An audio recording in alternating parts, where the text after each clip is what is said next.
Hello दोस्तों, स्वागत है आपका आज के नए ब्लॉग्स में। तो दोस्तों, आज का जो ब्लॉग होने वाला है, अपने चंद्रशेखर भाई आज आने वाले हैं नगीना लोकसभा में।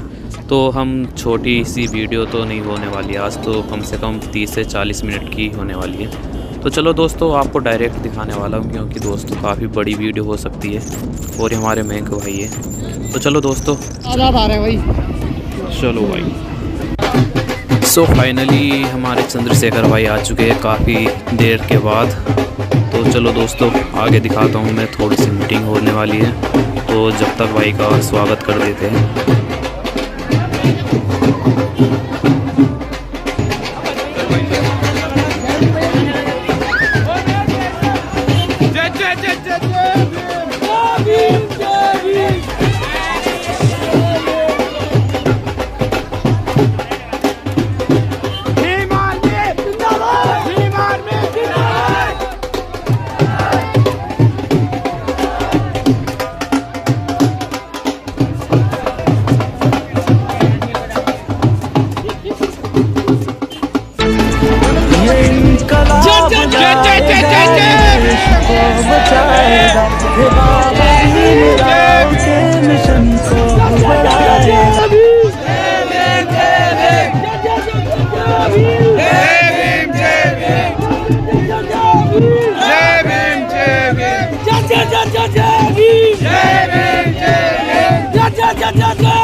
भीम आर्मी जिंदाबाद, भीम आर्मी जिंदाबाद, भीम आर्मी जिंदाबाद, भीम आर्मी जिंदाबाद। जय जय जय जय भीम, जय भीम, जय जय जय जय जय।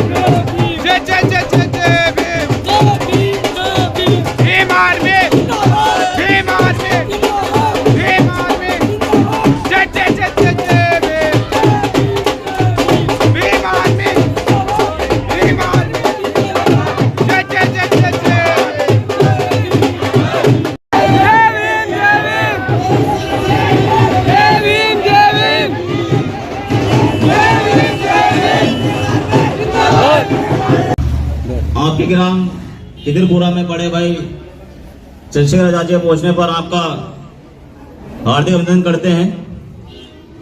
आपने जो व्यवस्था बनाई उसके लिए आपका धन्यवाद। सम्मानित साथियों,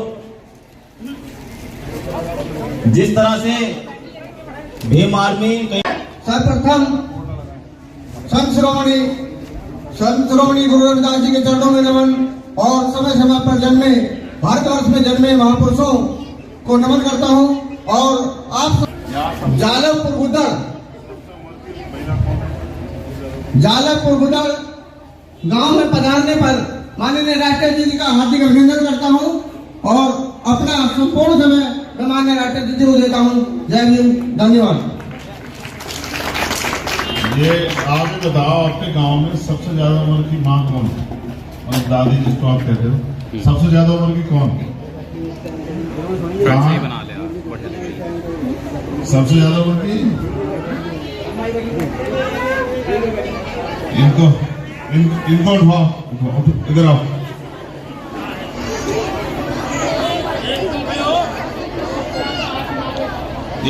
यहाँ पैसे लेंगे तुमसे, इधर आओ।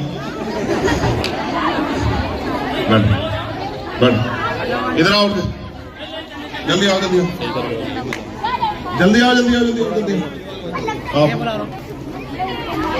रास्ता दो,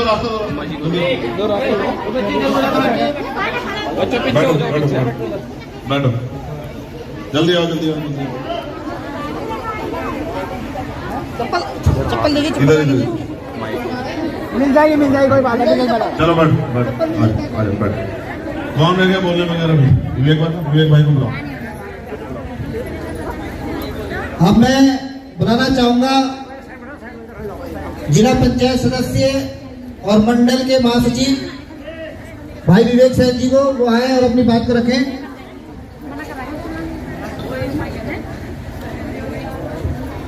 सर्वप्रथम पिछड़ी जाति से आता हूँ और भाई चंद्रशेखर आजाद जी के लिए पिछले बहुत लंबे समय से काम कर रहा हूँ।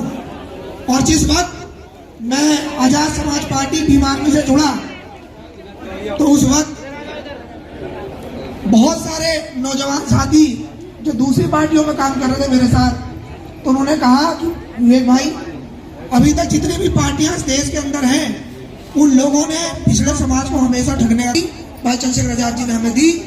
और मैं एक नाई का बेटा जनरल सीट पर चुनाव लड़ा और 9,200 वोट पाकर जिले की पंचायत में पहुंचाने का काम भाई चंद्रशेखर आजाद भीम आर्मी आजाद समाज पार्टी ने करा। उसके बाद जिसे लोग ये कहते हैं कि जिस संगठन का ना कोई विधायक है ना सांसद है, उस संगठन ने पूरे देश में दुनिया में जहां कहीं भी हमारी बहन बेटी और हमारे परिवार के साथ जहां कहीं भी अन्याय हुआ, उस संगठन ने इसकी लड़ाई लड़ी और उसका रिजल्ट ये निकला कि भाई चंद्रशेखर आजाद का नाम दुनिया के 100 बढ़ते हुए नेताओं में आया।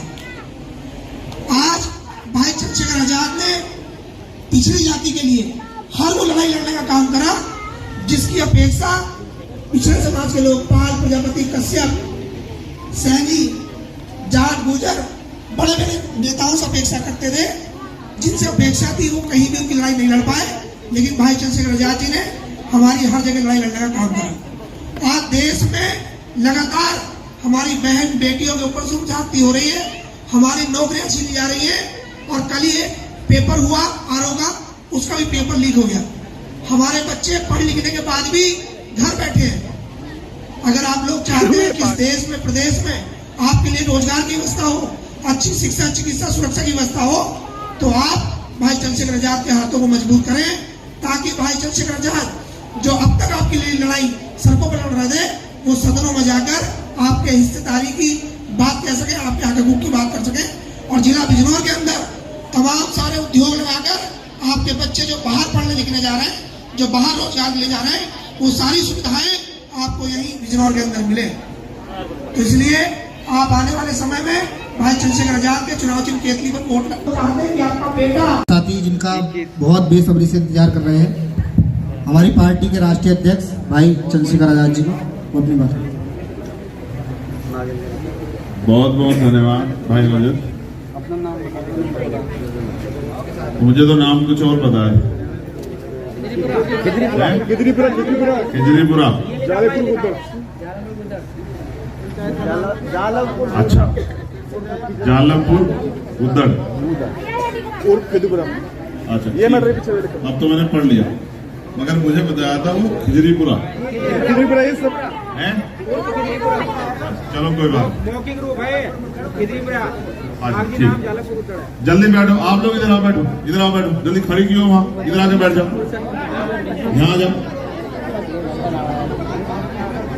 ये तो हमारी धर्मशाला भी है, ये हमारा गुरु घर भी है। यहाँ तो हम सब लोग चाहे जमीन पे बैठे या ऊंचाई पे बैठे सब सम्मानित। तो बहुत बहुत धन्यवाद। आज आपने मुझे यहाँ बुलाया, अपनी बात रखने का मौका दिया। यहाँ उपस्थित मेरी माए बहनें और ये हमारे परिवार की बड़ी, अब इनको मैं चाची कहूँ, ताई कहूँ, दादी कहूँ, जो कुछ भी कहूँ वो परिवार की हैं। और मेरे नौजवान भाई, बड़े बुजुर्ग, हमारी पार्टी संगठन के सभी सम्मानित नेतागण। देखो, मैंने अपनी दादी को, मैं छोटा था जब वो चली गई, मैंने उनको सही तरह देखा नहीं, कभी उन्होंने मेरा लाड नहीं किया, क्योंकि जब मैं बहुत छोटा था ना तभी वो चली गई। और मेरी नानी भी ऐसे समय में चली गई, तब भी मुझे होश नहीं था। तो जब मैंने आपको देखा ना तो मुझे वो मेरी दादी नानी याद आ गई कि भाई मेरी दादी नानी बैठी है। तो मैंने कहा कि इनको यहाँ बिठा लो, आज ये पोते के या नाती के पास बैठ जाएंगे तो मुझे भी थोड़ा सुकून मिल जाएगा। तो अपनी बात को शुरू करते हुए संत श्रोमणी सदगुरु रविदास जी महाराज को नमन करते हुए, आप यहाँ इतनी बड़ी संख्या में जुटे हो तो इससे स्पष्ट होता है कि आप मुझे जानते भी हो और कहीं ना कहीं आपके दिलों में मेरे प्रति प्यार भी। और चाहे आप मुझे किसी भी रिश्ते माने, भाई, बेटा, भतीजा, कोई भी जो आपके मन में हो, मेरे मन में बहुत सारी इच्छा है। हम नगीना लोकसभा में चुनाव लड़ रहे हैं, ये एक अलग बात है, लेकिन चुनावी राजनीति पे बात करने से पहले हम क्यों करना चाहते हैं ये जानना आप लोगों के लिए बहुत जरूरी है। क्योंकि जब तक आप ये नहीं जानोगे ना तो आपको एहसास नहीं होगा। कई बार आप लोगों पे भरोसा किया आपने और ठगे गए। ये जानने के लिए आप ये बताओ कितनी माए बहनें हैं, कितने भाई हैं जो मुझे मेरे बारे में जानते हैं। मुझे नहीं, मुझे तो जानते हैं लोग, मेरे बारे में जानते हैं। ऐसे कितने लोग हैं, हाथ खड़ा करो जो मेरे बारे में जानते हैं। ये अच्छा है, फिर वो बताने का कोई मतलब नहीं। ये देश 15 अगस्त 1947 को आजाद हुआ। कब हुआ? 14 अगस्त 1947 को हम इस देश में अंग्रेजों के गुलाम थे। और जो लोग गुलाम होते हैं उन पर अधिकार नहीं होते। इसलिए जब 15 अगस्त को हम आजाद हुए तो 15 अगस्त को हमें बहुत सारे अधिकार नहीं मिले। वो अधिकार हमें कब मिले? वो अधिकार हमें तब मिले जब बाबा साहब अम्बेडकर का संविधान इस देश में लागू। इसलिए हम लोग बाबा साहब को मानते हैं, उनको नमन करते हैं, माला चढ़ाते हैं, उनके जय जयकार लगाते हैं, उनकी मूर्तियां लगाते हैं, घरों में उनकी तस्वीरें लगाते हैं, उनको याद करते हैं। लेकिन सिर्फ याद करना, माला चढ़ाना, फूल चढ़ाना, उनको नमस्कार कर लेना, ये काफी नहीं। बाबा साहब के संविधान ने इस देश में एक बहुत बड़ा परिवर्तन किया। परिवर्तन ये था कि जिनको इंसान भी नहीं माना गया, जिनको जानवर माना गया, जिनके अधिकार बंद कर दिए गए, जिन महिलाओं को कुर्सी में बैठने का अधिकार नहीं था, जिन महिलाओं को डॉक्टर, इंजीनियर, आईएएस, आईपीएस बनने का अधिकार नहीं था, जिन महिलाओं को घूंघट से बाहर निकलने का अधिकार नहीं था, बाबा साहब के संविधान ने उन महिलाओं को बराबर का अधिकार दिया, पुरुषों के बराबर। ये अधिकार अब संविधान नामक जो किताब है उसमें सारे अधिकार हैं। और बाबा साहब की इच्छा थी कि जब हमारे लोग पढ़ लिख लेंगे, उन्होंने नारा भी दिया शिक्षित बनो। शिक्षित बनाने का उनका उद्देश्य ये था कि पढ़े लिखे लोग ही कानून को समझ पाएंगे, पढ़े लिखे लोग ही अधिकार को समझ पाएंगे, पढ़े लिखे लोग ही खुद भी जागरूक होंगे और लोगों को जागरूक कर पाएंगे। फिर उन्होंने नारा दिया संगठित रहो। जैसे आज आप इकट्ठे, वो अलग बात है गांव में किसी बात को लेकर आपस में आपका कोई टकराव, पार्क को लेकर मुझे पता लग गया, जब मैं तभी मुझे कान में बताया गया कि भाई ऐसा कोई। दूसरा उन्होंने नारा दिया संघर्ष करो। संघर्ष किससे करना है इस बात को आप सुनिए। मेरे लिए आप परिवार हो, मैं परिवार में ये चाहता हूँ परिवार में एकता बने रहे। मैं एक बार महाराष्ट्र था, मुझे एक मेरे साथी ने कहा, जैसे ललित भाई हमारे साथी, एक साथी ने मुझसे कहा कि भैया हम दिखावे के का प्यार करते हैं। मैंने कहा क्यों? कह रहे देखो हमारा जो समाज है ना, अगर सच में उसमें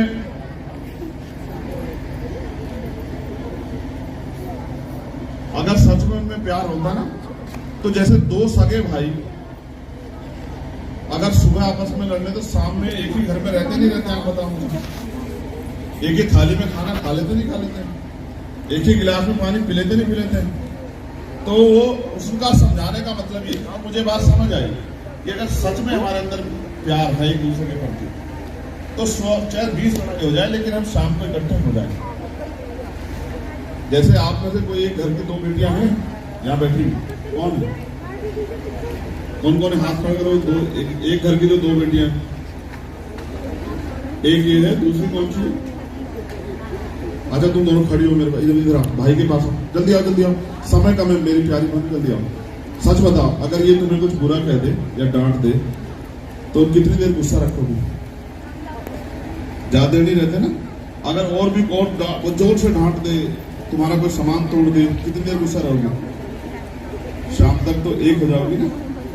चलो बैठ, मैं बस आपको यही बता रहा हूँ, असल में हम समाज को समाज नहीं मानते हैं। मेरी बात पे गौर कर, हम समाज को समाज नहीं मानते, हमारे अंदर वो प्यार नहीं पैदा हो पाया। हम जिस माँ के पेट से उसी को परिवार मानते हैं। अब हम झूठ बोलते हैं कि ये समाज हम परिवार हैं, हम एक दूसरे के लिए खून दे देंगे, जान दे देंगे, रक्षा करेंगे, सब कुछ करेंगे, बाबा साहब की बात मानेंगे। नहीं, ये सच नहीं है। सच ये है कि हम परिवार उसे ही मानते हैं जो हमारे घर के अंदर रहता है और जिसको हम ये जानते हैं कि इसने भी उसी पेट से जन्म लिया जिससे मैंने जन्म लिया। सोचो, अगर बाबा साहब अम्बेडकर भी यही सोचते तो क्या आज हम पे अधिकार आ पाते? अगर बाबा साहब भी यही सोचते तो क्या हम पे स्वाभिमान सम्मान का जीवन मिल पाता? और अब बाबा साहब भी ये सोचते तो क्या मेरी माँ बहनों को अधिकार मिल पाता? आपको पता है पहले क्या क्या प्रथाएं थी?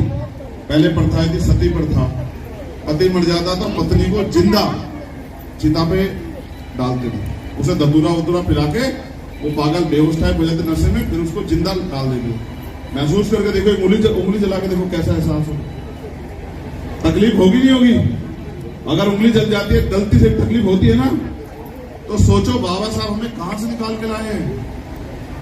आप देखो, विधवा विवाह नहीं होता था, बाल विवाह होता था। जो बच्ची उस लायक नहीं उसका विवाह कर देते थे, उसको अपमान सहना पड़ता था, उसको वो बीमार हो जाती, मुसीबत डॉक्टर के लिए इलाज नहीं था, हमें अस्पतालों में नहीं घुसने देता था कोई, हमें स्कूल नहीं जाने देता था कोई। और काला बक्सर है भैंस बराबर, अगर आप पढ़े लिखे नहीं है तो आप क्या रख दीजिए, आपको कोई मतलब। जिन पे जमीन नहीं उनको जमीन दिला पाएंगे, जिनके पास घर नहीं उनको घर दिला पाएंगे, जिन पे रोजगार नहीं रोजगार दिला पाएंगे, जो पढ़े लिखे उनको नौकरी मिलेगी, माँ बहनों को अवसर मिलेंगे, उनका सशक्तिकरण होगा, उनको संरक्षण मिलेगा। ये तमाम तरह की व्यवस्था है, ये सब हमारे लिए बनाई उन्होंने, लेकिन आज धीरे धीरे करके सरकार सब खत्म कर रही है। आज मेरे पढ़े लिखे नौजवान भाई सड़कों पे घूम रहे हैं, रोजगार नहीं है।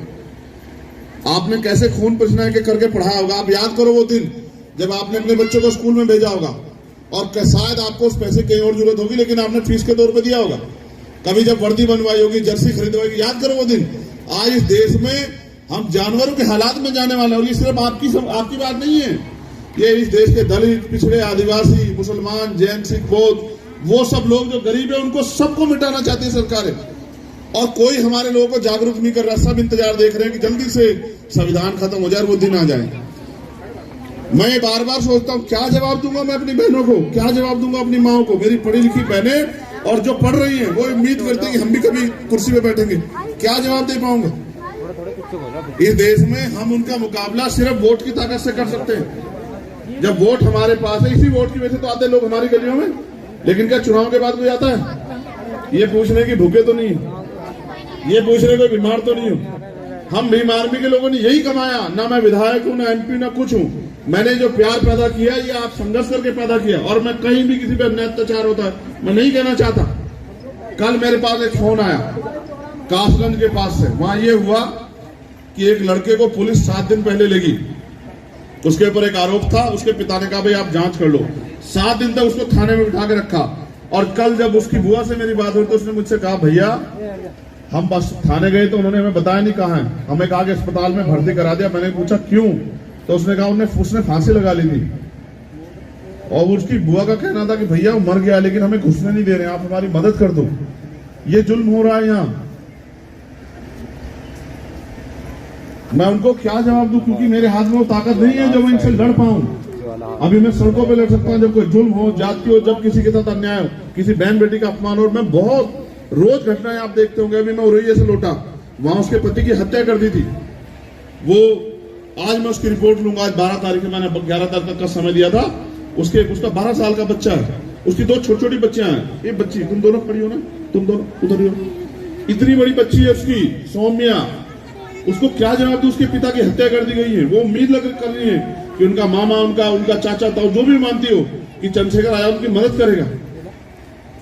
क्या मदद करूं मैं उनकी, क्योंकि सरकारें तो हमारे लोग दुश्मन लोग की बनी है, और हमारे लोग तो कुछ भी नहीं कर पा रहे। इसलिए दिन रात मैं भीम आर्मी का एक साथी, आजाद समाज पार्टी एक साथी, फहीम भाई, विवेक भाई, हरिओम भाई, सब लोग, अशोक भाई घूम रहे लोगों को समझाते हुए कि जिन लोगों ने आपसे मुंह फेर लिया आप भी उनका साथ मत दो, आप भी काम करने वाले व्यक्ति का साथ। आप ये बताओ, जब चुनाव बाद कोई आपको नहीं पूछता तो आपका उनका रिश्ता क्या हुआ, सिर्फ मतलब का हुआ ही नहीं हुआ। और एक आपका चंद्रशेखर आजाद 24 घंटे 7 दिन जिसको गोली मारी जाती है, क्यों? क्योंकि वो अपने लोगों की लड़ाई लड़ रहा है, उसका खून बहा जाता क्यों? उसको पकड़ के जेल में डाला जाता क्यों? उसको 16 महीने, मेरी माँ से कह रहा हूं एक बार महसूस करके देखो कि अगर बच्चा 4 दिन के लिए चला जाए माँ पे क्या बीतती है। 16 महीने 500 से ज्यादा दिन मुझे पकड़ के जेल में मत रखा गया, मुझे लाठियों से पीटा गया, मेरा खून बहा गया। इसलिए क्योंकि मैं चाहता हूं देश में कोई माँ भूखी ना सोए, कोई बच्चा अनाथ ना हो, किसी बहन बेटी का अपमान ना हो, कोई गरीबी में ना जिए, बेबसी में ना जिए, किसी के साथ जुल्म जाती ना हो, कोई किसी की को धक्के दादागिरी ना करे। इसलिए मैं इनकी ताकत और लोगों की आंखों में चुप गया। ये सोचते हैं कितने जल्दी चंद्रशेखर मर जाए, लेकिन मैं आपको कह रहा हूं मैं मरूंगा जीऊंगा ये तो कुदरत तय करेगी, सदगुरु महाराज तय करेंगे। लेकिन इस देश में मैं कितना कमजोर हूंगा, कितना ताकतवर, ये आपके हाथ में। अगर आप मेरे साथ खड़े होकर मुझे लड़ाई मदद करोगे तो चंद्रशेखर ज्यादा दिन कमजोर नहीं रहेगा। और आप महसूस करो, जब आपका चंद्रशेखर ताकतवर होगा, क्या आपकी लड़ाई नहीं लड़ेगा? क्या आपके लिए नए अवसर नहीं पैदा करेगा? क्या अपनी बहन बेटियों की रक्षा नहीं कर पाएगा? आप बहुत ताकतवर हो, आपने सबको ताकत दी। मैं फिर आपके बीच आया हूं, ये तो ये भी आ जाते, लेकिन मेरा फर्ज था कि मैं आपसे आके अपील करूं। मैं अपनी माँ बहनों से पूछना चाहता हूं, क्या आप इस गरीबी की जिंदगी में खुश हो? बच्चा बीमार होता, कर्जा लेना पड़ता, नहीं लेना पड़ता इलाज कराने के लिए? अगर बेटी की शादी करनी पड़े तो कर्जा लेना पड़ता है, नहीं? जमीन गिरवी रखनी पड़ती है। कब तक रहोगे इस देश में? वोट का अधिकार हमें इसलिए दिया गया था कि जुल्म ज्यादती बंद हो जाए और हमें भी स्वाभिमान सम्मान का जीवन मिले। एक तरफ पैसे वाला होता जा रहा है। सरकार ने आपके यहाँ एक खोद दिया कि हम पानी की टंकी ला रहे हैं, और कैसे गड्ढे हो रखे, कैसे गंदगी हो रखी, कोई पूछने आ रहा है क्या? ये सब इसलिए है कि हमारी वोट को बरगला के हमारी वोट को ले लिया जाए। वो पैसे वाले लोग और अमीरों के गरीबों के इधर से होते, कोई गरीब रहता क्या? इसलिए मैं आपसे अपील करने, अपने भाइयों से भी कह रहा हूं, क्या इस गुलामी की जिंदगी में जीना अच्छा लग रहा है क्या? क्या इसको गुलामी की जिंदगी को बदलना चाहते हो क्या? परिवर्तन प्रकृति का नियम है, परिवर्तन वही चाहेगा जिसको समस्या होगी। जो खुश होगा वो क्यों चाहेगा परिवर्तन? अगर आपके पास बेहतर सुविधाएं होंगी, आप क्यों बदलना चाहोगे उनको? लेकिन अगर आप मानते हो कि सुविधा नहीं है, जो उस समय ताकतवर नहीं होगा, बीमार तो हो सकता हूं, ठीक है? घी खा के काम नहीं करूंगा तो बीमार हो जाऊंगा। आप मेरे ऊपर खूब फूल फेंक दो, इससे कुछ नहीं होगा। जब तक आप अपने भाई का साथ नहीं दोगे, अपने बेटे का साथ नहीं दोगे, तब तक चंद्रशेखर आपके लिए वो नहीं कर पाएगा जो करना। क्या आपको नहीं पता? अच्छे स्कूल आपके यहाँ खुल सकते नहीं खुल सकते हैं। अच्छे हॉस्पिटल खुल सकते हैं, बहनों के लिए अलग से स्कूल खुल सकते हैं, इंटर कॉलेज, डिग्री कॉलेज खुल सकते हैं। आपके यहाँ इंडस्ट्री लग के रोजगार हो सकता है। आप आपको बच्चे पालने के लिए, घर चलाने के लिए आप खेतों में मेहनत मजदूरी करते हो 200-250 रुपए में। आप फैक्ट्रियों में जाते हैं काम करने के लिए, और पढ़े लिखे बहनें घर में मजबूर है, कुछ करना चाहते लेकिन कुछ नहीं है, नौकरी नहीं है, आरक्षण को खत्म। मैं मानता हूं जो ईमानदार होता है उसमें सतगुरु महाराज की मेहर होती है, उसमें ऊपर वाले की मेहर होती है। हाथ बार बताओ ईमानदार जिसको हमारा निशान पता है। अच्छा रुक जाओ, मैं भी पूछ लूंगा अपने आप। ये बताओ, ये जो बहन बैठी, बताओ हमारा निशान क्या है? पढ़ी लिखी हो तुम, बताओ। ये काली चुनरी वाली बहन बैठी केतली, आप बताओ, बोल के बताओ, ऐसे नहीं केतली। चलो फिर तो ठीक। आपको पता है हमारा चुनाव निशान? जोर से बताओ क्या चुनाव निशान? वो जो पीछे बहनें खड़ी है, ये दादी जो बैठी, इसको नहीं पता होगा जो कुर्सी बैठी, इसे पूछ के बताओ। मगर आपको पता है कि भारत के लोकतंत्र में इनकी भी वोट की वैल्यू है, समझ रहे हो? तो इनको भी बताना पड़ेगा, नहीं पड़ेगा? अगर एक वोट से हार गए चंद्रशेखर, फिर यही दादी याद आएगी, आएगी नहीं आएगी? तो सब जिम्मेदार लोग हो, आप एहसान नहीं बोलते। तो ये राशन कहां से आ रहा है आपको पता है?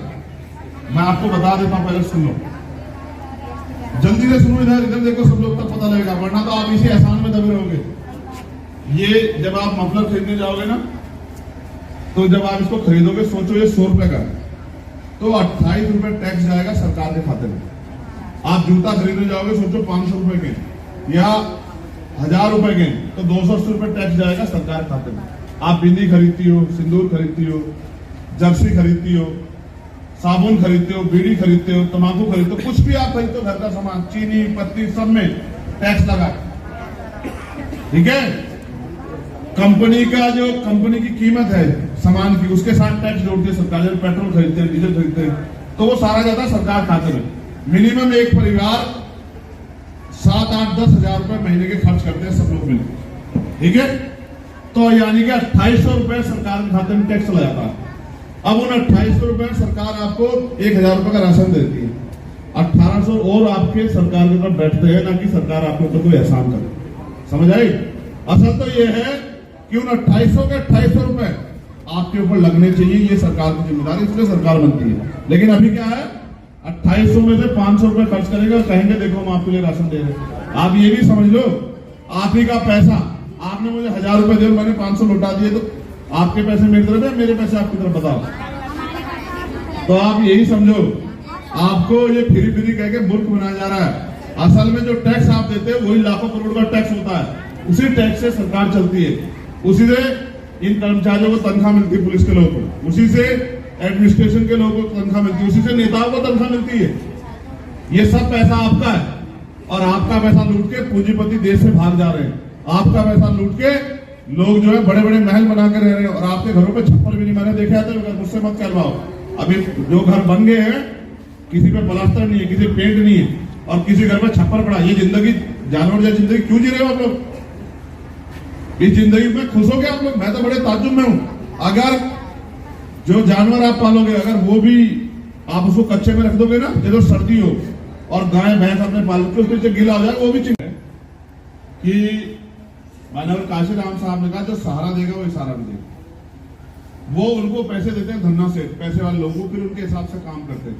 इस लड़ाई को लड़ने के लिए मुझे आपसे सहयोग की जरूरत है। सहयोग समझते हो? जयंती आ रही है ना, अब चंदा इकट्ठा होगा नहीं होगा आपके यहाँ? उसी से होगी ना जयंती, तो ये भी हमारी सामूहिक लड़ाई है, समझ रहे हो? तो चाहे आप इसमें 1 रुपए का योगदान करो, 1 रुपया भी इसलिए क्योंकि कोई अपने आप को ना समझे कि भाई मैं बहुत गरीब हूं, मैं 1 रुपए का योगदान नहीं कर। आप ये मत समझो कि 1 रुपया मेरे लिए वो लाखों रुपए से बढ़ते, क्योंकि गरीब का ईमानदारी का 1 रुपया भी बहुत ताकतवर होता है। तो चाहे आप 1 रुपए की मदद करो, लेकिन इसमें मैं इसको खोल कर रखूं, इसमें मदद जरूर करो, जिससे कि मुझे एहसास हो कि आप मेरा परिवार। उसके बाद हमारे पर मुकदमा देखो 1 मिनट बैठ, देखो मेरी बात सुनो, 1 मिनट के लिए सुन लो। आपके यहाँ लाओ बस, ये बहुत बड़ी बात है। आप ये सुनो, घर में बच्ची है ना, मैं अपनी माँ से कह रहा हूँ, घर में बेटियां है ना, तो जिनके यहाँ बेटियां अच्छी बड़ी हो जाती है ना, उसको शादी करने के लिए मन बनाते हैं आप लोग, है ना? इतनी दूर उठ कर वोट गिरने मिल जाएगी, मैं तो वैसे हार जाऊंगा। नहीं वहीं से आएगी वो, यही तो प्यार है। जब मैं वहां चल के यहाँ गया और मैं खून पढ़ने के लिए तैयार हूं, तो मेरी बहनें अगर मेरा संरक्षण नहीं कैसे चलेगा? पहले मेरी बात पे गौर करो। तो जब बेटी बड़ी रहती है, माँ बाप सोचते हैं शादी करने, शादी करने के लिए वो लड़का ढूंढते हैं जो कमाने वाला, नौकरी वाला हो, या उसको कोई रोजगार हो, जमीन हो। पहले हमारे लोग ऐसे नहीं थे, लेकिन अब हमारे लोगों के साथ क्या हुआ कि हमारे लोग भी थोड़ा सा लालच करने लगे। अब वो कहते हैं दहेज दो, अंगूठी दो सोने की, गाड़ी दो, पैसे दो, है ना? और अमीर आदमी अमीर से शादी कर रहा है, भाई नौकरी वाला नौकरी वाले के यहाँ शादी कर रहा है, तो गरीब की बेटी कहाँ जाएगी? ठीक है, तो यानी कि उसकी जिंदगी में तो कोई सपना नहीं हो सकता, वो आगे नहीं बढ़ सकती, कभी खुशहाली नहीं आएगी उसकी जिंदगी में। लेकिन सवाल ये, आप भी कोशिश करते हो कि अमीर के यहाँ चली जाए बेटी, इसलिए चाहे आपको जमीन बेचनी पड़े, कुछ ही करना पड़े। आप ये बताओ, अगर आप उसी बेटी को पढ़ाओ और वो बेटी पढ़ लिख के, आप दुरा करते हो बेटे को पढ़ाते हो, बेटी को नहीं पढ़ाते, अगर वो बेटी पढ़ लिख जाए और अपने पैरों पर खड़ी जाए, डॉक्टर इंजीनियर बन जाए, पैसे कमाए, तो उसका पति भी उसकी इज्जत करेगा, ससुराल वाले भी इज्जत करेंगे और आपकी भी इज्जत बढ़ेगी। लेकिन अगर वो बेटी अपने पैरों पर नहीं खड़ी हुई, तो कल वो दहेज का लालची फिर उसको मारे पीटेगा, उसको जला देगा, उसको अपमानित करेगा, और रोज रोती लगती रहेगी। आप वापिस आपके घर आए, कैसा लगेगा आप लोगों को? आप भी गलत रास्ता पकड़ रहे हो।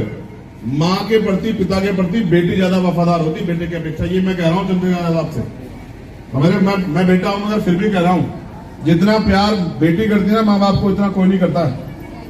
आप जिम्मेदार बन जाओ। और आप भी सोचो, बहनों की शादियां करते हो ना, तो उनको पढ़ने क्यों नहीं कहते माँ से, पिता से किसको पढ़ा बराबर में? कल वो जब जलेगी, मरेगी, अपमानित होगी, तब तो जाके लड़ते हो ना कि नहीं मेरी बहन के साथ अन्याय हो गया। पहले क्यों नहीं पैरों पे खड़े कर रहे हो उसको? ये मैं करूंगा, तुमसे नहीं होगा ये काम, देखते जाओ। ये हम करेंगे कानून बना के, बेटी को भी उससे वैसे ही पढ़ाना पड़ेगा जैसे बेटे को पढ़ा रहे हो, और बेटे को ज्यादा नौकरी देंगे, तुमसे तुम्हें कम देंगे नौकरी, समझ रहे हो? तुम्हें देंगे बिजनेस करने का मौका, नॉन बिजनेस करो, बड़ी बड़ी फैक्ट्री इंडस्ट्री लगाओ, बढ़िया जो खेती करो, रोजगार पैदा करो, लेकिन बेटियों को आने दो नौकरी में, सेवा करें, आगे बढ़े, और घर में भी उनका सम्मान हो। तुम नहीं चाहते बहन बेटियों को सम्मान हो? बताओ, चाहते नहीं चाहते हो? अभी अगर बताओ, कोई बेटी अगर डॉक्टर को अपमान कर पाएगा क्या उसका? सब जाएंगे उसके पास, डॉक्टर साहिबा कहेंगे नहीं कहेंगे? फिर इज्जत कैसे बनेगी? इज्जत समय से बनती, ताकत से। इसलिए कह रहा पढ़ने का मौका मिलेगा, तब फिर आपके घर भी खुशहाल होंगे। आप समझो मैं आपको क्या समझा रहा हूँ, अपने आप को अकेला मत समझो कि बहनें खड़ी हो, क्या हो, एक जल्दी आओ, खड़ी हो, जल्दी आओ, आप आओ, आप भी आओ, जल्दी आप भी आओ, दोनों जल्दी आओ। और कौन? आप आओ तीनों, जल्दी खड़ी हो गया, इधर आओ, जल्दी आओ, तेजी से जल्दी आओ, आप आओ तीनों चारों पांचों जो एक लाइन में बैठी, जल्दी आप भी आओ। ये जो ट्रैक सूट वाली जो पहनी हुई, जल्दी आओ, तेजी से आओ, तेजी से। बहनों को बुला रहा हूँ, छोटी बहनों को, जल्दी। और कौन बची? आप आओ, दोनों तीन मिनट से जल्दी आओ, इधर जल्दी उठ के आओ, जल्दी तेजी से आओ। आप भी आओ, दोनों तीनों, दोनों का तीनों, आप भी आओ, जल्दी इधर आओ, तेजी से इधर आओ, आप भी आओ, आप भी उठो दीदी, उठ के आओ। और कौन बची है? आओ पीछे, सारी सारी इधर आओ, जो बहनें खड़ी हैं इधर आओ, बताऊंगा, जल्दी इधर आओ। जब भाई खड़ा धूप में, तुम छाव में क्यों खड़ी हो? इधर आओ जल्दी, आप आओ, उठ के जो बीच में बैठी, जल्दी आओ, आपसे क्या उठ के आओ, आप भी आओ, जल्दी आओ, जल्दी।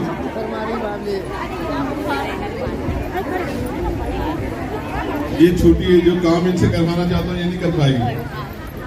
अगर ये कर, आप भी आओ, जल्दी आओ, आज कौन रह गया? वो अच्छा, वो तो ठीक है, चलो सब आ गई। ये बताओ, इधर आओ, इधर पीछे, थोड़े से पीछे।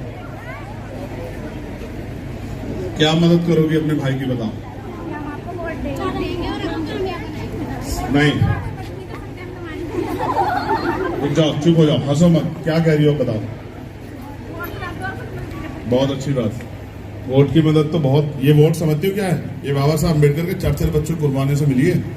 ये करोड़ों रुपए से महंगी है, तुम इसको नहीं समझ पाओगे। आज समझ लो जो मैं समझा रहा हूँ। देखो, तुम मेरी बहनें हो, मैं चाहता हूं तुमसे कि ये मेरी माँ है ना, बहुत सीधी है, इनको कोई आके इनको बेवकूफ ना बना दे, इनको किसी तरह से गुमराह ना कर दे। ये जिम्मेदारी मेरी बहनों को उठानी पड़ेगी। भाई तो अपनी जिम्मेदारी उठा लेगा, बहनें क्या करेंगी? भाई अकेला भाई क्या कर पाएगा, बताओ? हाँ, ये मैं इसलिए बुलाया मैंने तुम्हें वहां कि तुम बहनें भी अपनी जिम्मेदारी को अदा करें, ठीक है? जब बहनें अपनी जिम्मेदारी को अदा करेंगी और भाई भी, तब जाके बात बनेगी, नहीं बनेगी? क्या है? चलो, मैं अपनी बहनों से पूछना चाहता हूँ, क्या वो आज के बाद प्रचार में हमारी मदद करेंगी? घर घर जाके लोगों को जागरूक करने में? भूल तो नहीं जाओगे भाई को? पक्का? एक बात बताओ दिल से, तुम्हें लगता है कि अगर तुम्हारा भाई ताकतवर हो जाएगा तो बहनों के लिए कुछ करेगा? पक्का? चलो अच्छा, खुश रहो। मुझे तुमसे तुम्हारी रक्षा, सुरक्षा और तुम्हारी तरक्की के लिए राखी की जरूरत नहीं है। मैं एक दिन के रिश्ते को रिश्ता नहीं मानता हूं कि एक दिन राखी मान ली तो इसी दिन भाई हो गया। मैं तुम्हारे लिए 365 दिन 24 घंटे तैयार हूं, ठीक है? अब मैं आपसे भी आग्रह करूंगा, मैंने अभी ये सहयोग इनसे नहीं मांगा था, बड़ों से भी मांगा था। ये जो बड़े बैठे ना कुर्सी पर, भाइयों से भी, क्या जो पढ़ रही है वो ये लो, तुम तो अभी छोटी हो। लो, अच्छा दे दो, रख, उसको दे दो, उसको दे दो, और पीछे भी ले जाओ, कुछ पहन दे दो, जल्दी ले आओ, रुक जाओ, वहीं आ जाएंगे भैया, दोहराया नहीं होगा, चिंता मत करो। विपुल, कुछ पहन पीछे ले जाकर दे दो मैंने, और जो पीछे खड़ी उनको भी दे देना, बेचारियों को, ठीक है? अब मैं आपके बीच से जाने की इजाजत चाहूंगा क्योंकि आगे बहुत सारे प्रोग्राम हैं, ठीक है? चलो, दोनों हाथ उठा के आशीर्वाद दो, जल्दी, फटाफट जल्दी, दोनों हाथ उठाओ। चलो, लाओ, आप लोग रखो सर पे हाथ।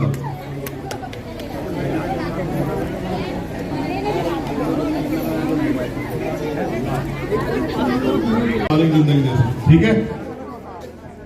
अच्छा, मैं चलूं, अब इजाजत ले लूं आप लोगों से क्योंकि बहुत काम बाकी है। 8-9 मीटिंग है आज। मोबाइल नंबर, मेरा मोबाइल नंबर, मेरे मोबाइल नंबर से अच्छा एक मोबाइल नंबर दे रहा हूँ, वो नोट कर लो क्योंकि मैं फील्ड में रहता हूँ, फोन भी नहीं उठा पाता, ठीक है? एक नंबर और नोट कर लो मिस कॉल के लिए। कहाँ है वो जगह, नजीबाबाद वाली, बताओ? वो देखा HMH हॉस्पिटल, उससे पहले ही राइट हैंड का रास्ता जा रहा है, वहीं बोर्ड लगे, पता लग जाएगा, चौक पे ही है, तिराहे पे। नंबर नोट करो, मिस कॉल जिस नंबर पे करनी है में आ जाएगा, ठीक है? इसलिए मैं आपसे कहूंगा, काम करो, ताकत बनाओ, ताकत फोटो से नहीं, मुझसे रोजगार मांगो तो बहुत अच्छा लगेगा। कहो भाई ताकत में आकर नौकरी दो, जमीन दो, रोजगार दो, तब तो अच्छा लगेगा। फोटो में कुछ नहीं रखा, फोटो तो सतगुरु जी के बहुत है, हमारे बाबा साहब भी बहुत है, समझे हो? मुझे भी काम करने दो और आप भी करो, और ये तय कर लो कि हम गुलाम नहीं जिएंगे यहाँ, हम ताकत में आएंगे, स्वाभिमान सम्मान के साथ देंगे। तय कर लो, अपने मन में बिठा लो इस बात को, ठीक है। आदमी एक बार पैदा होता है, एक बार मरता है, तो चाहे कुछ हो जाए, बुराई गरीबी बेबसी काट देंगे मीडिया की, और स्वाभिमान सम्मान के साथ सुधार के साथ जिएंगे देश में, ठीक है। खुश हो जाए भी। जय भीम सर।